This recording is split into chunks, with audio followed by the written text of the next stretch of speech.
How to prevent toilet clogging. Step 1. Always use foaming soap. It is to prevent soap buildups on the sewer walls. Step 2. Turn on water and let it run for 3 to 5 seconds to lubricate the sewer line. Step 3. Flush the toilet. Keep the water running. You can wash your hands while waiting for the flushing to stop.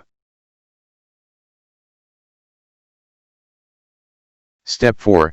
Press to flush one more time, then turn water off. That's it. Your toilet is not going to clog again from now on. Thank you. Thanks to all who subscribed my straightforward, right to the point channel.